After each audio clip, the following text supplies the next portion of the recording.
7 часот 44 минути, време за првиот разговор овде до студиото 3 на Македонската телевизија. Економската и енергетска криза го отвори прашањето за потребата од искористувањето на алтернативните извори на енергија. Компаниите од технолошко-индустријските развојни зони уште на почетокот на годината пројавија интерес за поставување на фотоволтаици, но поради сложените процедури не можеа истите да ги постават. Од неодамна ТИРС по леснети услови им овозможува на компаниите да црпат енергија од сонцето, додека бизнисите на глобално ниво мака мачат дали ќе преживеат ова сезона. Добра вест е и што компаниите во технолошко-индустријските развојни зони бележат раст. Детали на овие теми од првиот соговорник. Велам добро утро за Кирил Панов. Добро утро и добро ни дојдовте.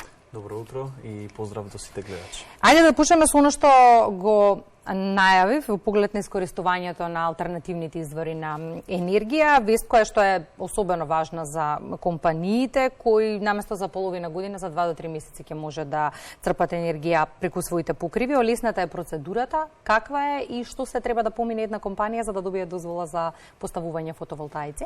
Така, процедурата е навистина олеснета.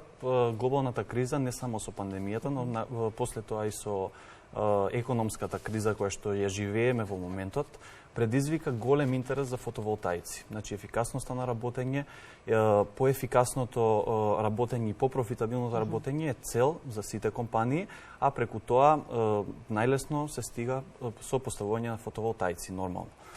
Процедурата е навистина олеснета со тоа што со новата методологија на ТИРС компаниите можат да поднесат барање до ТИРС и за само 5 дена тоа барање да биде одобрено и нормално да се започне процедурата за поставување на фотоволтаичните централи.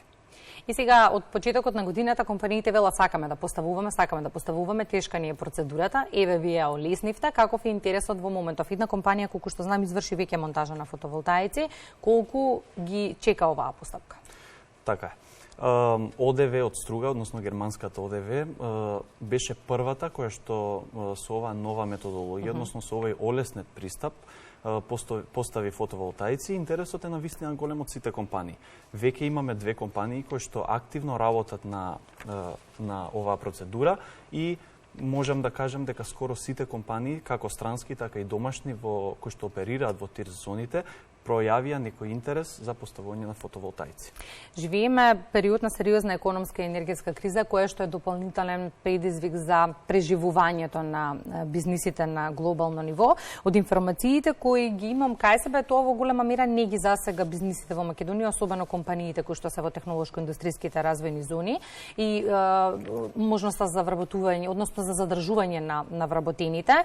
Податоците велат раст на нововработените. Каков? Растот е голем, навистина, рекорден раст, можем да кажем. На секаде низ светот гледаме дека гиганти, светски компании и корпорации отпуштаат работници, ги отпуштаат вработените, затвараат капацитети, додека кај нас ТИРС компаниите отвараат нови капацитети, се шират со работа и вработуваат нови луѓе, односно имаме голем значително покачување на вработените. Само во месец септември имаме 300 нови вработени, што е рекордна бројка, односно 12% повеќе за разлика од минатата година, и со тоа бројот на вработени во ТИРС зоните се искачи на 15.600. Тоа е една голема бројка и можеме да кажеме дека многу домакинства живеат и работат во ТИРС зоните, и странските компании, како и домашните, се вистинска поддршка за домашната економија. Тоа значи дека постојните вработени не треба да се грижат во периодот кој што престои, бидејќи неколку пати најавуваме дека не очекува тешка зима, не треба да се грижат за своите работни места? Не очекува тешка зима не само на нас како држава, туку и на светско ниво, но сепак странските компании кои што се тука, кои што оперираат кај нас, одлично ја вршат својата работа, нормално со поддршка од ТИРС, и вработените не треба да се плашат за своите работни места. Она што се уште е сериозен предизвик за компаниите е квалификуваната работна сила. Одлив на работници имаме, тоа го знаеме и во голем број. Имавме и на почетокот на Македонија на утро некој податок дека за 116.000 работници е намалена бројката за овие 2 години. Каков тип на квалификувани работници се најнеопходни во моментот во технолошко-индустријските развојни зони? Со што ко борите? Миграцијата е голем проблем. Значи, иселувањето на луѓето е голем проблем. Не само кај нас, туку и во другите држави, можеме да кажеме и кај соседите, но и кај другите европски држави. Од лично искуство можам да кажем и во Шпанија, и во Португалија, и во Грција, исто така и во државите околу нас, миграцијата и иселувањето на младиот кадар е навистина проблем. Секоја компанија што оперира овде во Тирс има различни потреби.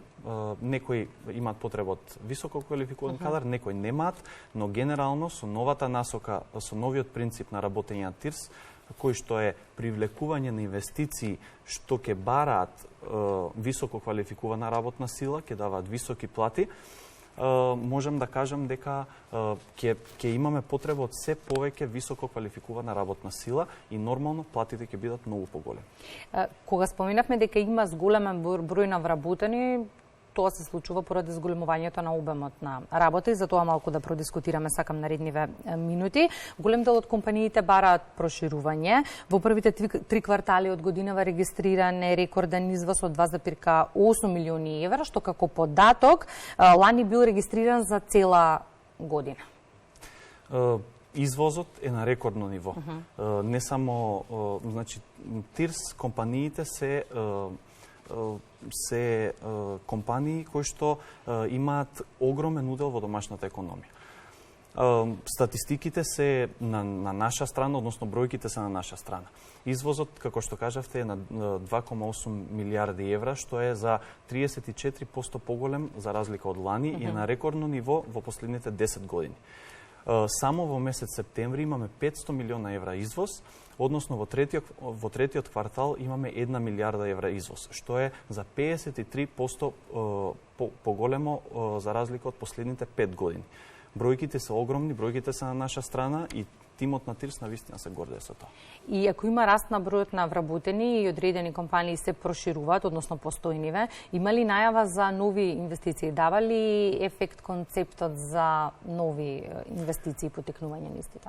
Новиот концепт на Тирс со кој што се нуди еден флексибилен пристап, персонализиран пристап према сите нови и постоечки инвеститори навистина дава резултат. Тоа го гледаме во статистиките, но исто така од големиот интерес на странските компании да дојдат овде и да започнат со работа. Бројките навистина се на наша страна и ни помагаат да ја видиме успешната работа на Тирс. И ризиците од глобалните случувања се видливи и дополнително ќе ги чувствуваме и во периодот кој што престои. Постои ли ас во ракавот во однос на нови мерки кои би ги предложиле за заштита на компаниите кои се во Македонија? Вчера видовме дека добивте дополнителни средства. Добивме дополнителни средства, тоа е голема помош за тимот на Тирс и за дирекцијата. Имаме најава за нови инвестиции и исто така работиме активно на нови мерки со кои би помогнале во успешното работење на сите компании, како домашни, така и странски во Тирс. Рано е да ги откриваме? Рано е да ги откриваме, затоа би сакал да поразговараме во некоја наредна прилика. Но нека бидат како аз во ракавот за не дај Боже. За не дај Боже, така. Кирил, благодарам за информациите, благодарам за гостувањето во Македонија наутро. Дадовме приказ како во моментов функционираат компаниите во технолошко-индустријските развојни зони. Не чека тешка зима, но добро е да се знае дека оние кои што се вработени ќе ги задржат своите работни места и дека обемот на работа на бизнисите расте. Благодарам. Ви благодарам и вам.